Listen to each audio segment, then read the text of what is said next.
lurkers in the kitchen. See some folks out there. All right.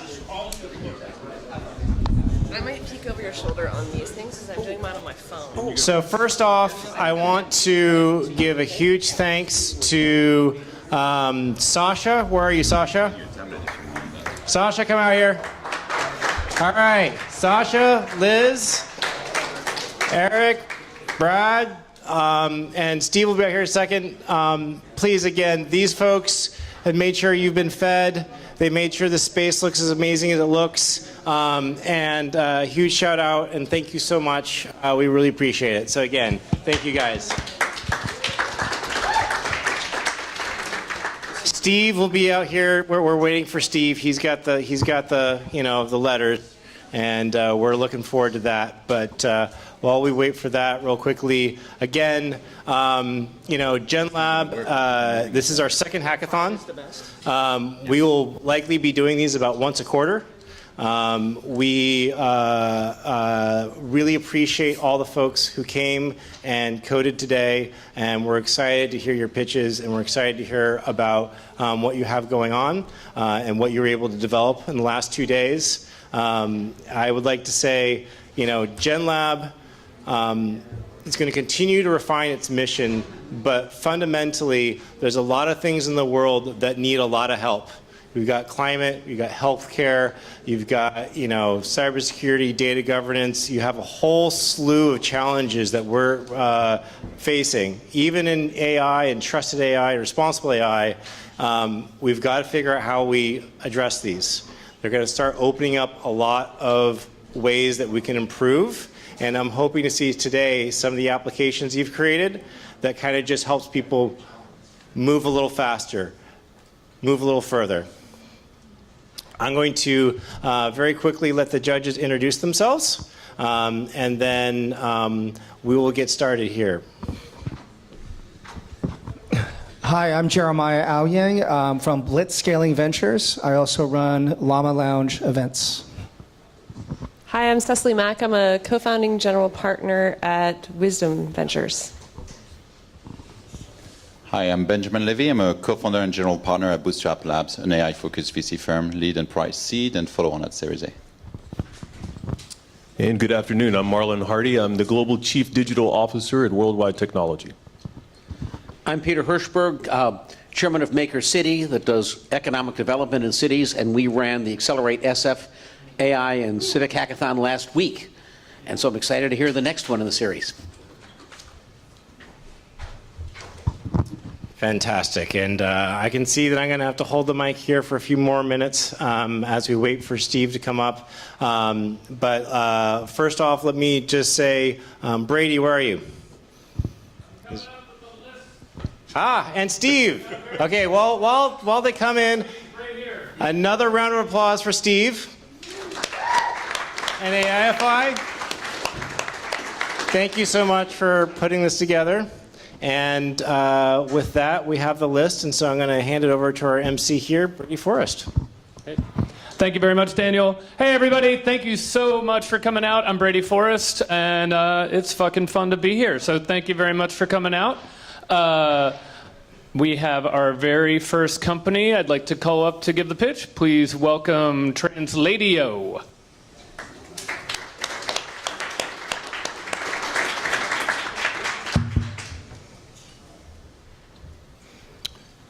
All right.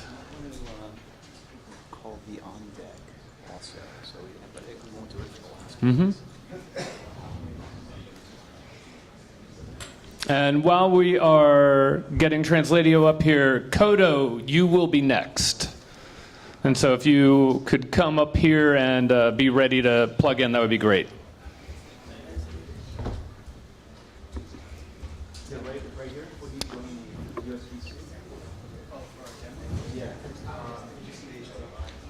Everything's right here.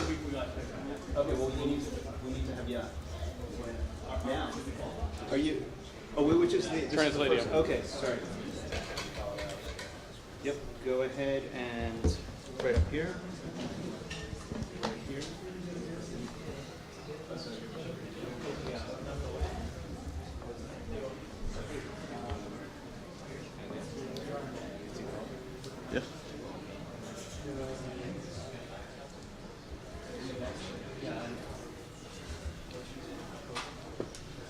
Hey everybody, our product is Translatio. We built this for the hackathon in the last couple of days. And our pitch is there are problems Bring the with... microphone closer. Hold it, yeah. Whichever line. So our pitch is that there are inefficiencies and problems with translation services as they are right now. One of the main problems is when you are translating word to word between your native language and your target language, the translations are often butchered, and it is not the way that a native speaker would say that phrase or sentence. Another roadblock is inefficiencies. We wanted a product that we can just take a picture and instantaneously get a result on the translation of the object from Vision.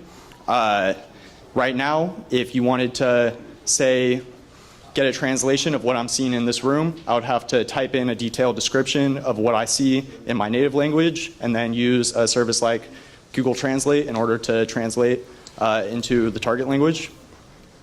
And then also, there are very few customizations with language assistants on the market right now. We wanted a product that we can customize voice, personality, short versus long form descriptions of things, etc. So our solution, we use the new GPT-4 Vision API to enable AI vision in translating field of view real time. And then we also eliminated butchered translations with this process by individually generating the translation from an LLM in the target language instead of going word to word.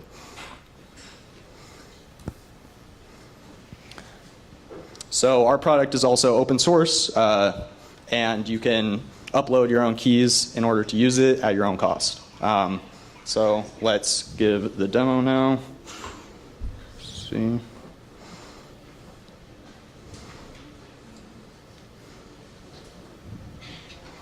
I'm stuck on this.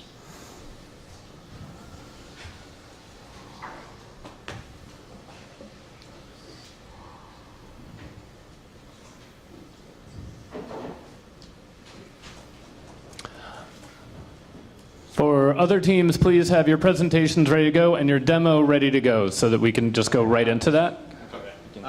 Okay, so we're just going to do it like this. So here's Translatio. This is the landing page. I can enter the target language. Right now, we're going to put it on English, and then options for long or short description in my OpenAI API key. Then, as you can see now, we have the camera. If I wanted to take a photo of this code photo, can you hold this up for me? In front of the camera.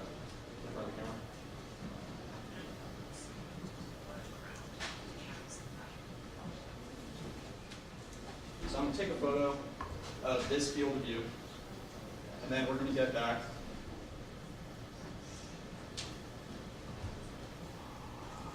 a description of the field of view, and it's also speaking to the part here, and then also key expressions and words in that translation. So we really wanted a tool that would help us learn new languages and more specifically learn vocab in different languages, and we wanted something that's really just point and shoot. I can get a translation both either in context or short form of that object or description, and I'll be able to learn the language without a lot of effort on my end typing in descriptions and translations. Awesome. Thank you very much. All right, and now we have 5 minutes for our judges to chat with you and make their scores. Yeah. Just to clarify, you built all these things in the last few days here? Yes. Okay, nice job. What can you tell us about the longer term vision for this product? So longer term, if we wanted to take this product to market as a consumer app, Let's have Kodo again. Use your mic. So for the long-term vision, if we wanted to take this product to market, we would definitely want to create the consumer version as an iOS and Android app instead of web-based.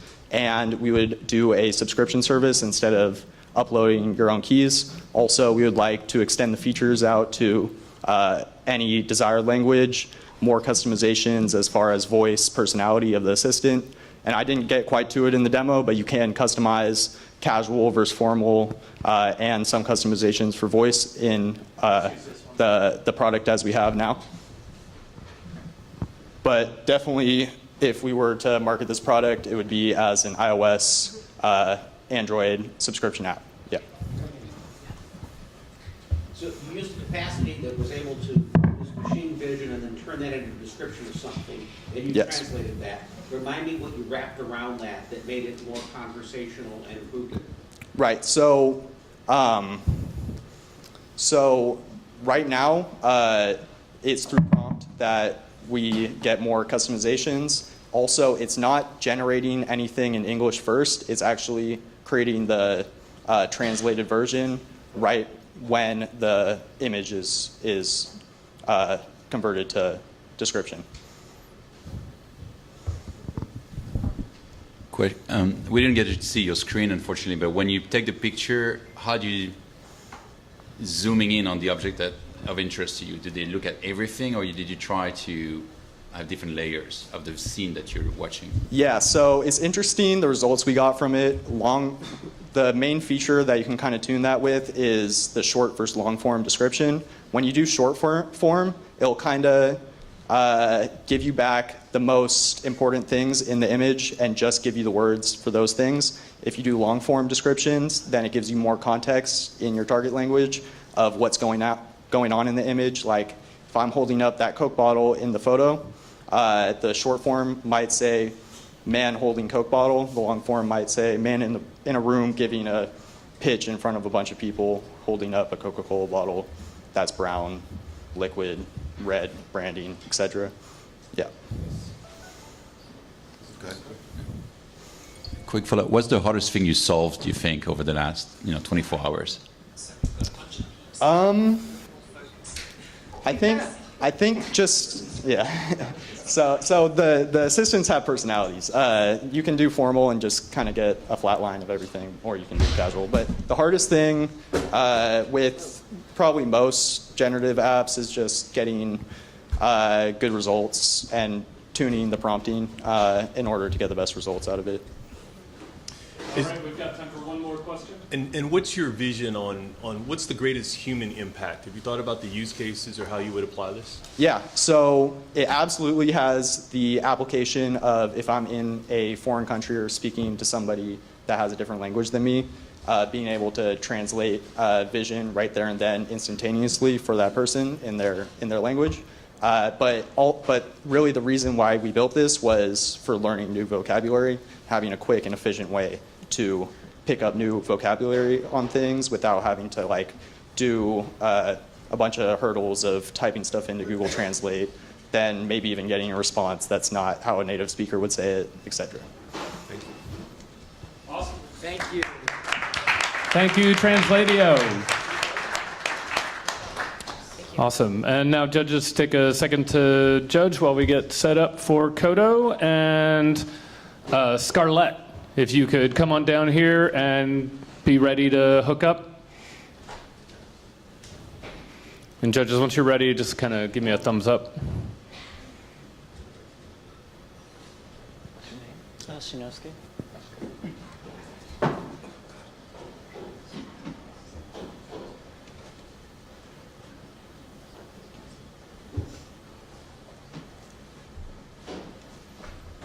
Ben?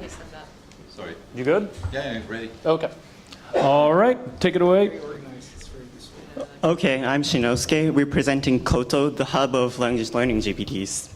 So what we're aiming to do is we're trying to create affordable and personalized language learning tutor. GPTs are great. Like you can do role plays with GPTs, you can edit essays if you're writing TOEFL, you can ask meaning of the word, you can do anything pretty much. But the problem is it's not personalized. GPTs cannot track the learning progress. Ideally, you want to save the user data, the learning progress. For example, the words that the user is currently learning, or the grammar mistakes that they have made, or the motivation why they're trying to learn the English. But GPT cannot save these data. Ideally, you want to personalize these learning experience based on the data. So The bad solution to solve this problem is to develop new Duolingo with generative AI feature. The reason why it's bad is because it's expensive. If you're creating a new application, you need to connect it with the OpenAI APIs, but they're really expensive. So they're going to be like a subscription-based services.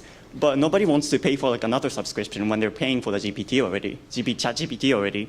So to recap, GPTs are not personalized but cheap. And new Duolingo is personalized but very expensive. So in order to solve this problem, we're building Koto, the hub of language learning GPTs.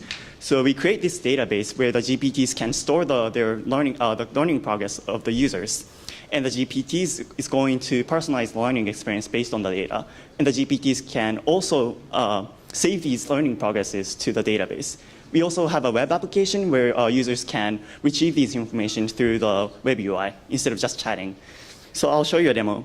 Oh, this is the most important slide. So we're building a Koto ecosystem. All these APIs are open source. So anybody can build on these on top of our API. So if you're like specifically interested in learning TOEFL, you can create a GPT for your TOEFL and connect it with our backend. So I'll show you a demo now. So let's say you're reading a book and you come across the word hackathon and you don't know the meaning of the word hackathon. So I'll just type hackathon. So you can also take a picture of it, of the object you're trying to learn as well. I found out that typically lasting several days, in which a large number of people need to engage in collaborative computer programming. So now, during the hackathon, teams work tirelessly to develop innovative software solutions. Saving this word and definition now. So now it's saving the word into our database so the user can review it afterwards. We'll see if it's on the web UI now. Now it's updated and you have hackathon in our web application. So let's say like on the next day you want to review the word. You can just click on this button here. Then it opens up a new tab and you can log in again. So this GPT is specifically created in order for the user to review the words that they have already learned. Okay. So It's not a demo if you don't have some red warning signs. Yeah. All right, thank you very much. Let's turn it over to the judges. And one quick question, are you bootstrapped? Are you... Yeah, we created all this in the first, like yesterday, like from scratch. So this is all like in the past 30 hours? Yes, yes. And I wanted to mention that when you review these words is going to turn into the active vocabulary. So the GPT is going to communicate with the backend. And let's say if you review the word hackathon, it's going to be shown in the active word section. And also we have role play. So there's like a coaching feature. And you can like tell the GPT your motivation towards learning a language. And the GPT is going to create a list of role play scenarios. And the user can role play as well. And there are, we have also like mistake section. So whenever the user is using our GPT, if they make a mistake, it's going to be automatically saved into this mistake section. So currently the GPT is not working because of the high load on the OpenAI side, but I hope you get the idea. Thank you. Awesome.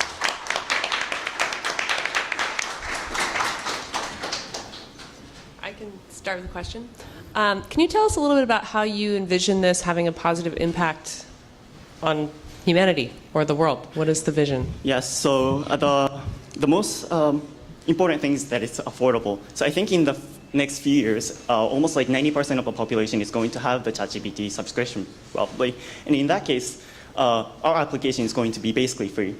So anyone, like no matter where you live, no matter who you are, you can just get access to these personalization features for free. So I guess that's going to reduce the inequality as well if it's affordable. Can you walk me through the architecture again? You hit the API to go look up the word. Then you're storing locally or in the cloud somewhere the returns and how it's used. So basically I'm building out a personal dictionary and only hitting GPT on the first instance. Is that? Yeah, a personal dictionary is just one of the features. I wanted to show you like more features. So this is one example of storing the user's progress. So you want to store the words that the user is learning. So that's one application. But you can also like store users' past mistakes that they made, and the GPT can like interactively retrieve the information when they need it. So these are essentially interactions I have with GPT that I don't want to keep repeating. and keeping somewhere to keep my API costs down? Yeah, you can think of it as that. So it's basically a database for the GPTs. Right. Can you explain again the part where it's free so long as I have a ChatGPT subscription? Yes, so because our application is not calling the OpenAI API. All the model calling is happening on the ChatGPT side. So as long as you have the ChatGPT subscription, you can use that, any of our features. And because what we're actually doing is just saving the data. So it's only the API calls to our backend server and to our database. So we're not using any APIs. We're not calling the APIs for the OpenAI. Well, you eventually need to make money, right? Yes, so the OpenAIs have a revenue sharing feature. So if a lot of users are using our application, we get paid. And also we're thinking of doing in-application advertisement. You mean the GPTs? For our web UI here. Awesome. We have time for one more question. So just real quick, so similar to Ben, who do you see buying this? Is this a personal app or is this an enterprise use case? Oh, it's a personal application. So like a lot of people already have the ChatGPT subscription, so they can use the service for free if they want to learn any language. Revenue. Awesome. GPT marketplace. Thank you very much. Thank you. Thank you. All right, judges, fill in form. Scarlett, please come up and plug in. And UI AI, you are next. If you could come on down here and make sure your slides and demo are ready to go. Thank you very much. Scarlett? We're here. Awesome. Hopefully we can get this going. There's a little bit of HDMI's in. Will that cover the audio from the? It will? From my phone though? Okay. We'll do it that way. All right, judges, you all good? Yes. Yeah. Okay, so everybody can hear me, right? Okay, great. So I guess some of you might know about the humane pin, but also the vision transformers, just increasing ability to kind of make sense of different kinds of multimodal data. So we really have wanted to see, if we took that to the extreme, like what are the benefits, and then also kind of raise awareness about some of the ethical privacy challenges around what's definitely coming. Like people will be doing this, they'll be wearing devices that are capturing and then processing data with AI, and you might get captured in it. So like, how does that make you feel? And like, is it okay? I mean, there are benefits, but also, obviously a lot of ethical questions. So basically we wanted to create something that's wearable, that's always capturing, so that you can basically have infinite memory. So tracking everything you've seen, every conversation you've had, every person you've met, every place you've been, then utilizing multimodal LLMs to try and make sense of that. So we built all of this during the hackathon, except we've been iterating on different hardware devices over the past couple weeks.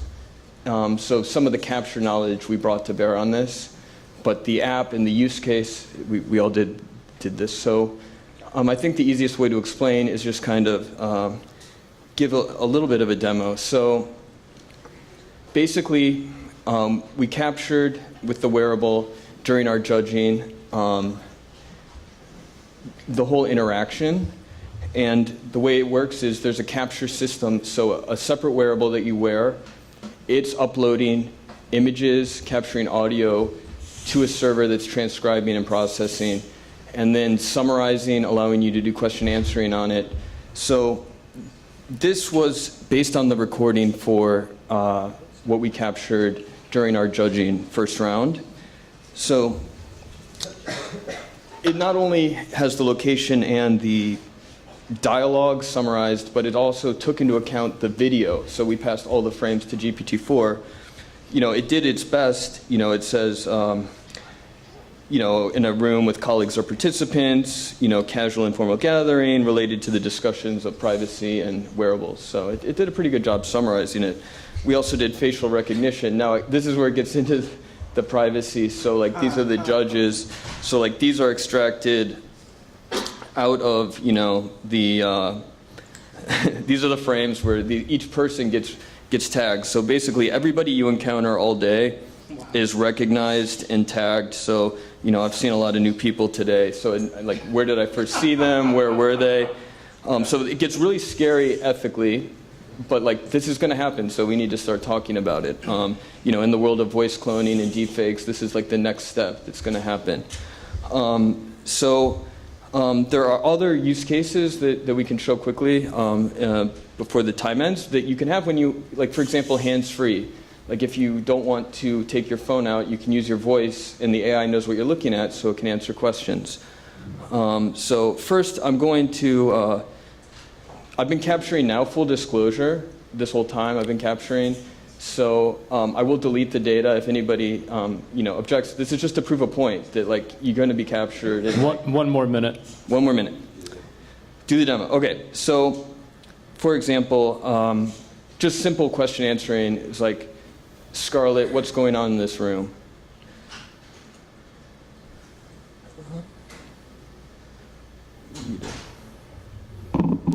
Can't hear the audio. It's coming through the computer.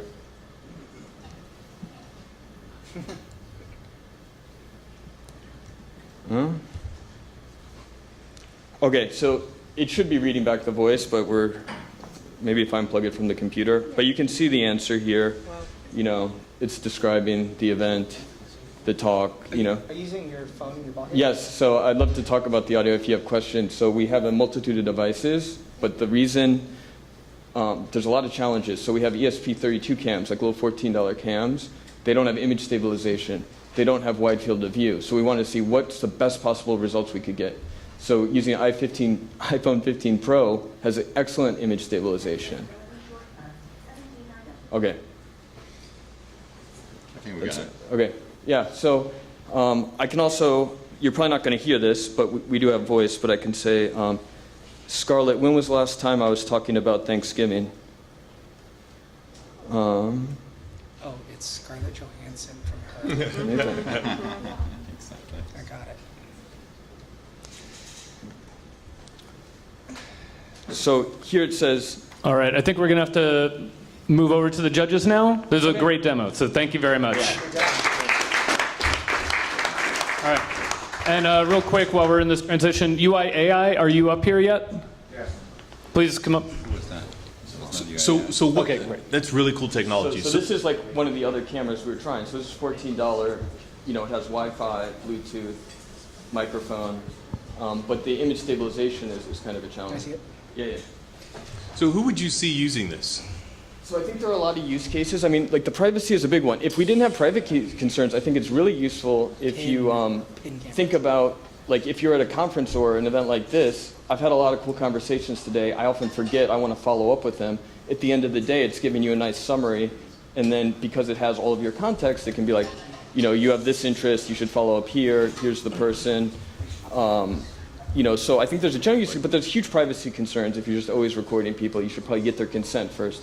There's other use cases like visually impaired. You're at art. It's very rich, language capabilities because the language model describing art if you're visually impaired and like in an emotional way that like, describes the feeling it evokes. Hands-free use cases, maybe an industrial for like QA, trying to enforce processes to make sure things are done well. So I think a lot of video understanding and like all this is opening up. I think there's a ton of use cases, not just with wearables, but in video understanding in general and multimodal.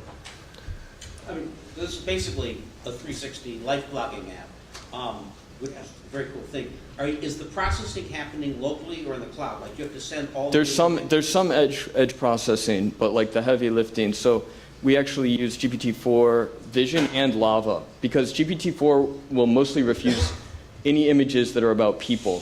For safety, they've kind of restricted that, so it'll just say, sorry, can't help. So we use Lava. We kind of route the model depending on whether we think GPT-4 is going to reject it or not. So, Will Lava be running on the iPhone or something? no, I mean, maybe eventually, not now. So you need connectivity the whole time for this to work. That's right, and like, so that one is Wi-Fi, so it would be paired with your phone. You know, we looked at ones that are cellular. I think cellular is probably the best, so your capture device would have its own cellular connection. Final quick question. Let's say I went to a conference for a week. Yeah. What would my bill from OpenAI be for processing? It's a great question. It depends how much video or how much images you use. Could be quite large. But if you use Lava, if you're okay with Lava and Llama, not that expensive. How much of this did you develop here?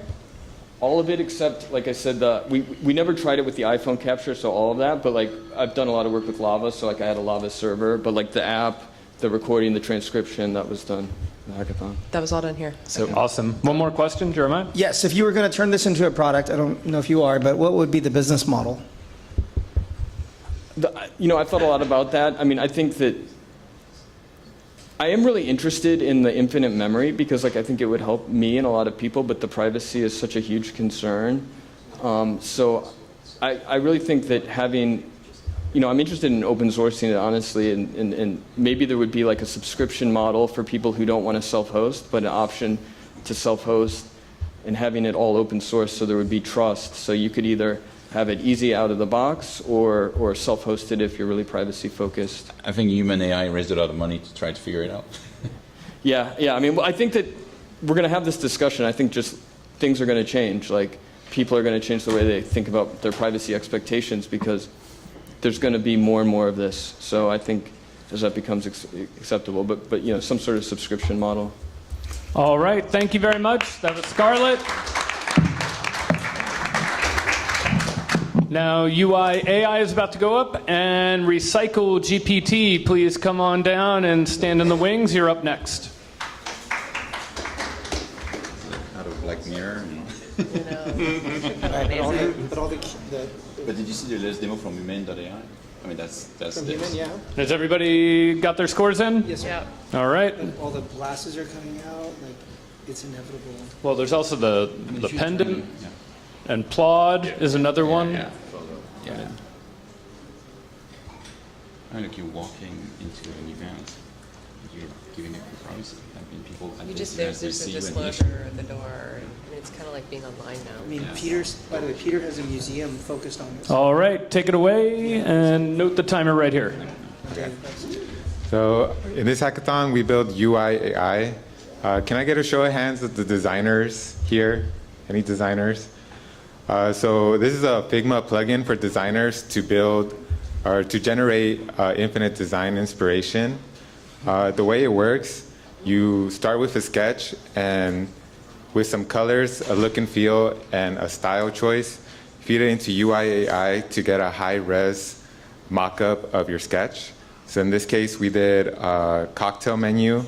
We were able to do a yoga landing page. And we even were able to get some branding with Nike. To do a quick demo, you would upload a sketch image, and the drawings don't have to be that great. You just want to get the point across. And in this one, we have 3 frames, and we want to like simulate a mobile onboarding experience. And we want the feel to be simple and intuitive. And here I like pre-selected the colors already, and then I just choose a style, and then we hit generate.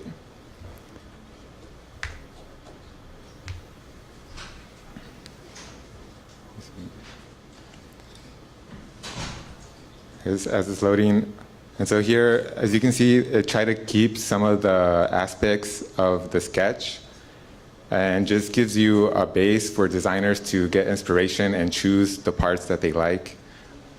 For their final design. And then,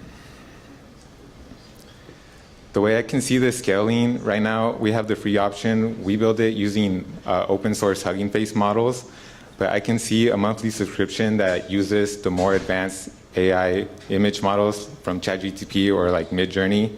And for enterprise, it can really help a company with their brand identity for them to build assets to show off. And what's next for UI AI is instead of a sketch, we want to be able to feed a wireframe into UI AI, and with the same kind of questions of look and feel and colors, be able to generate multiple variations of your design. And that's it. Thank you. Awesome. Judges? If you were going to take this forward, how would you differentiate in the market? There's some other companies doing this in the space. I guess the integration straight to Figma is where, like, I checked out Figma. They don't really have that many generations. They have like for icons, but not the like for color and like that sort of thing. Yeah. Got it. Okay. So most people would expect the coding to come out of it. You just stopped at the design for now? Yeah, I just stopped at the design for now. We did think about the coding, but that came with its own challenges. And we bootstrapped this yesterday, so sure. Just the time limitations does not get us there. Great. All right. All right. Thank you very much. And next up is Recycle GPT and Julep AI. If you could come on down, you're up after Recycle. Yep.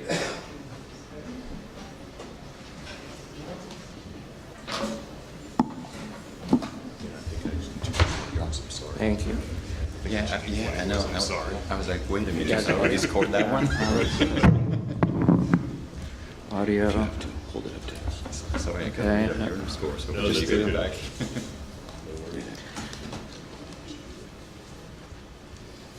It's like this thing listening to me, like it's reading my mind. No. You have the button. Okay. Put the output. Yeah. Where's the audio output? I'm just setting up the audio.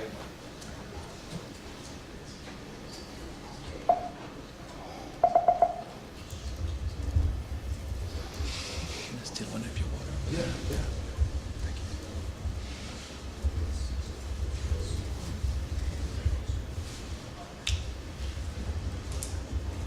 You gotta reset the clock for them. Okay. Volume? That TV is up there, pointed at the source of the TV. It's just going out through the Samsung. Okay. That Output. volume's up. Okay. All right. Well, as you can see, probably from the screenshots on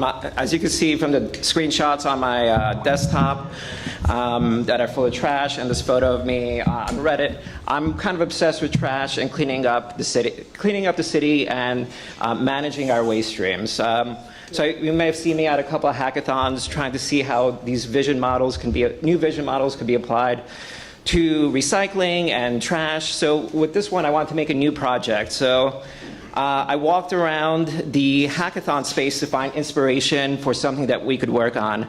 And inspiration came pretty quickly. Oh, my internet's not going. There it goes.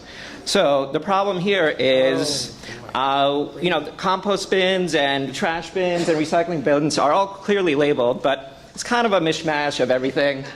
Everything that you see compost in there. Recycle classification. Yeah, so that's the problem. Like, people kind of suck at recycling, but it's not their fault. They would do it if it was easier and they had more education. So how can we use some of these models to make it easier for people, maybe gamify it a little bit too? So that's why we came up with Recycle GPT. And we were inspired by this thing that you see in these fountains that show you how much water you've saved or how many plastic bottles you've saved by using these water fountains. So if we could do the same thing with recycling and gamify a little bit, that would be great. So without further ado, I'll show you Recycle GPT, which is meant to be like a phone or a camera above a trash station.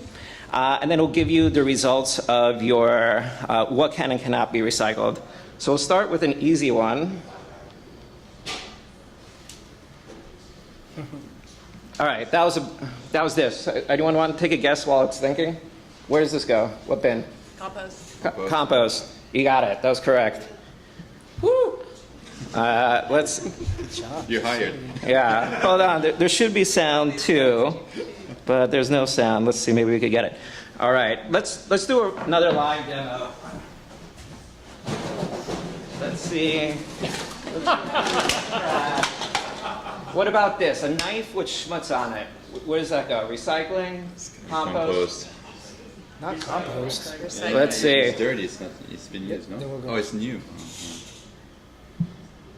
All right, let it think. It's recycling, but if it's used, it's composting. Recycling. That's actually wrong. It's got it right every other time, but it goes into the trash. ChatGPT has been pretty great at it up until today or just now. Let's do one more, an easy one. And this time I'll do the audio so you could hear it. Oops. Let's try that again. Screen sleeping. Oh, screen. All right, we'll hear the audio.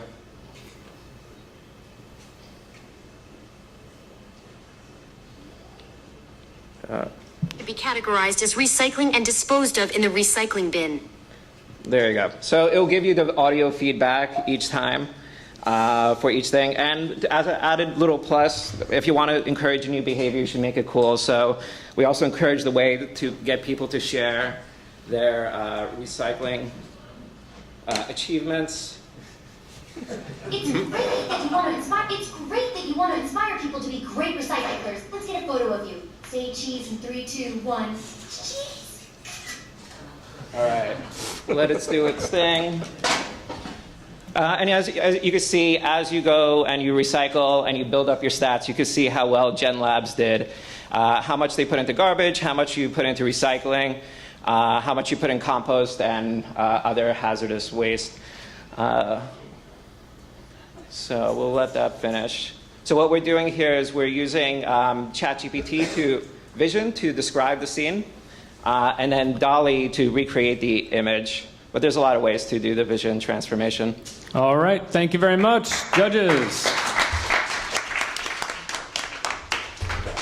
How do you see this evolving to have a lessened dependency on somebody actually being patient enough to have a picture taken and wait? Yeah, a big part of that would be waiting for ChatGPT to have less latency. But running local models like DALL-E is pretty good.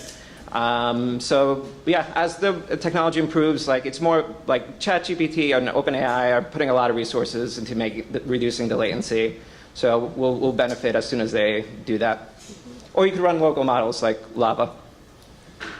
I'm glad you're not using the picture to shame people. Say, oh, you classify it wrong. Yeah. But you could definitely build a Not yet. leaderboard all day, thinking about good actions. I mean, it sounds fun. Yep. Bottom line, but I think that it should be built into the trash. As people walk in, you don't need to use your phone. Yeah. You walk in, you're about to put something, you get guided to where to put Or it. you put You could in the imagine box it as and like a sends camera it. that's there or a station Right. that they'll categorize it for you.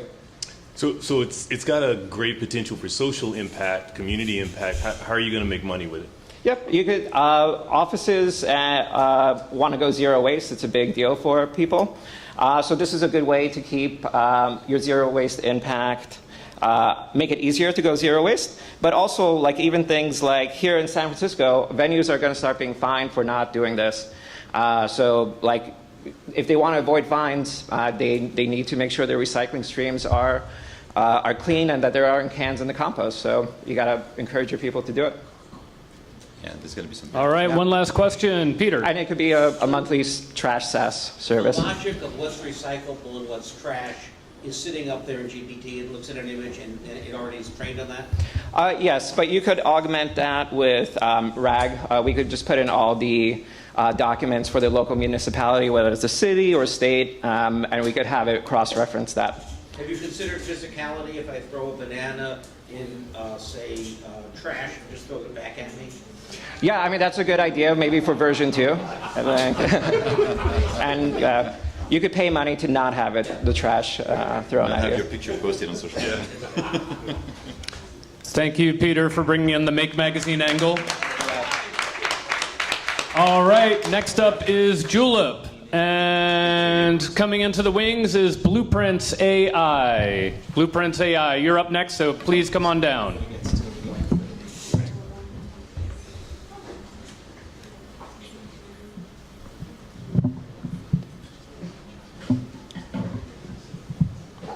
All right, take it away. Can I take this off? Hey everyone, so I'm going to be introducing you to Samantha today. I would request everyone to be a little quiet because it's a voice demo. So Samantha thinks that it's talking to Devang, and Devang, we've trained Samantha on Devang's beliefs and conversations and memories.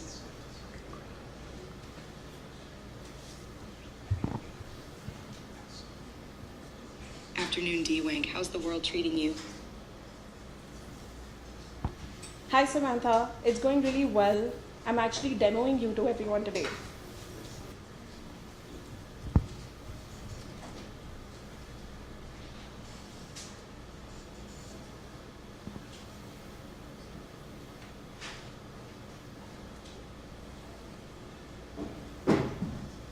Oh, I'm flattered. Are you sure I'm the best fit for your project? You have a lot of options after all. I'm sure, Samantha. Can you actually tell me something funny about yourself? Okay then, let's discuss the details of your project. What's it about? Sure, I once accidentally set a tree on fire while trying to roast marshmallows. It was quite the experience.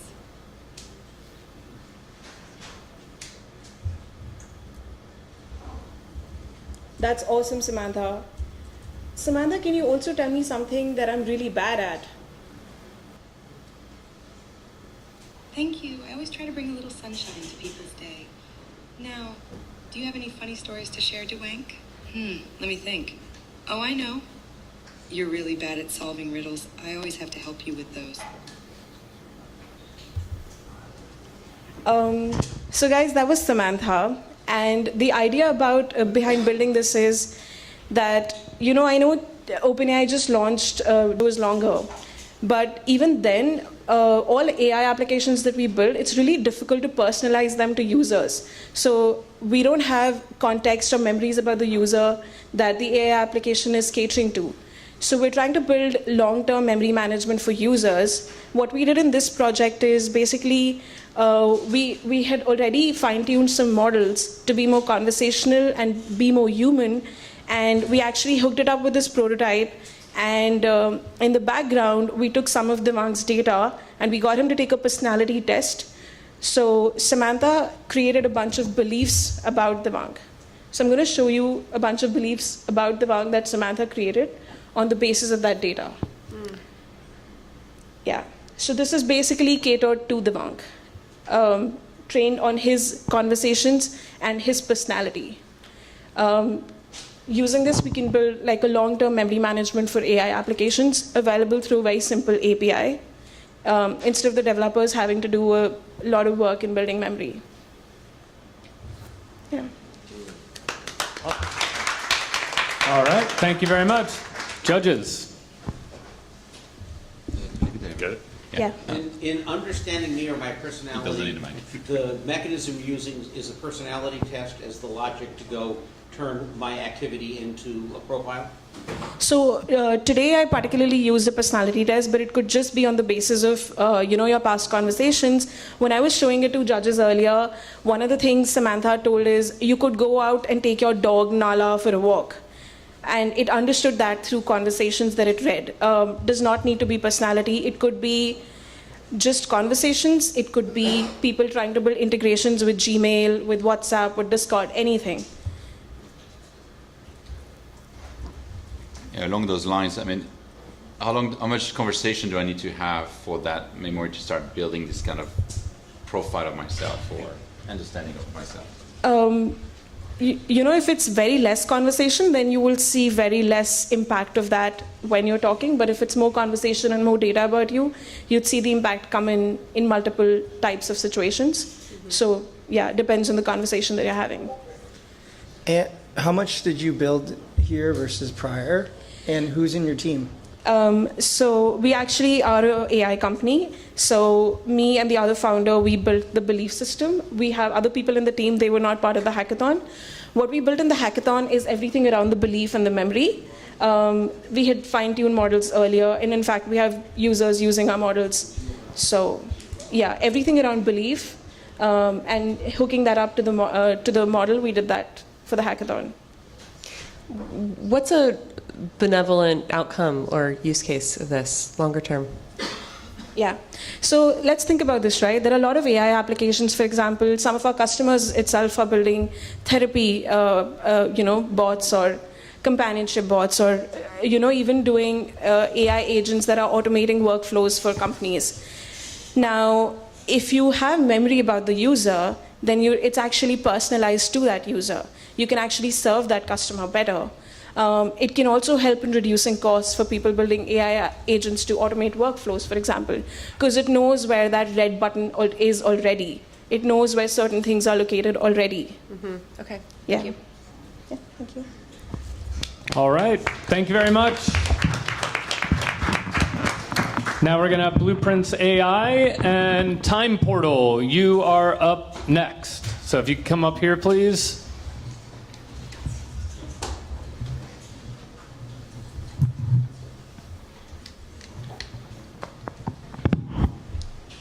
Have you guys tried Pi? Pi is Pi. No. It's freaking amazing. Really good. It's really good. It's working. All right, take it away. Okay. Hi, everybody. Hi, judges. Hello. Hi, hackers. My name is Adram. I'm CEO of Blueprints AI. My background is in architecture and construction. I have both firms for past 6 years, and what we are building is something that everybody was waiting for it. So when you talk about architects, you always think that, oh, we are artists, design nice buildings, but what is happening on our side is people are working every day, night as a drafter, not a designer, because the softwares we are using and the solutions we have is very manual and it's very hard. And for construction, we need detailed drawings, not beautiful designs.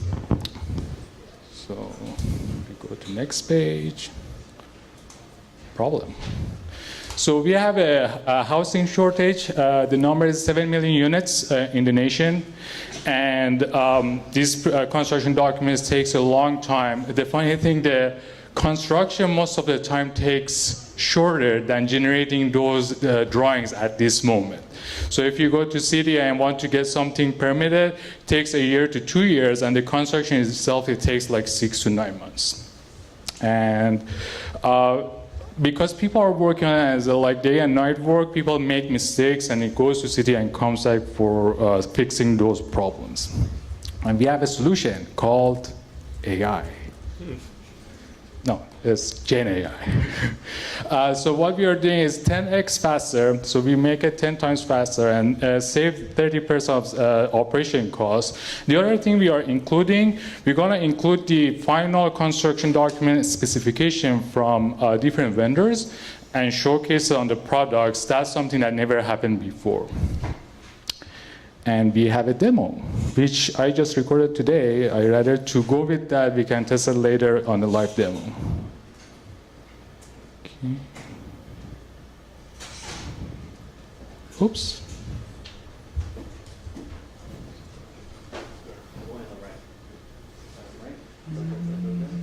This one? Yeah.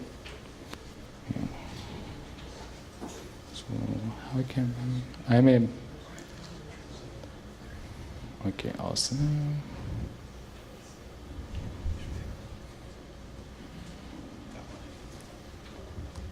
That one. So what's happening here, we just put the address in and say what we exactly need. And the GPT format here we have is just updated in this hackathon. So now we are using GPT-4 Turbo. I just get an address from Palo Alto, and we added all of the Palo Alto planning code in this hackathon. So we can generate anything in this neighborhood and this city. We just insert the address, and what we get after like asking more questions, ask, okay, you want one garage, one car garage, two car garage, what kind of roof you want, and after waiting for a while, we get the full construction document, which is detailed and ready to build. These are accurate models. These are not beautiful images. And everything is based on 3D model. So all of those 2D versions we are getting is sectioning different way the building and getting those construction documents.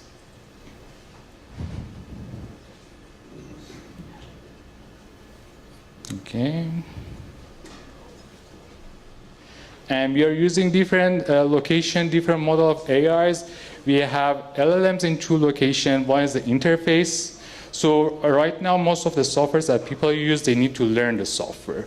But here, which I don't know why it's not going, here the interface is only the chat. And at the end, we have the Revit and CAD file. Revit is a file that most architects use it right now. And they can keep the file and make changes, make it ready however they want it, make some notes on it, and boom, submit for construction approval. That was my demo.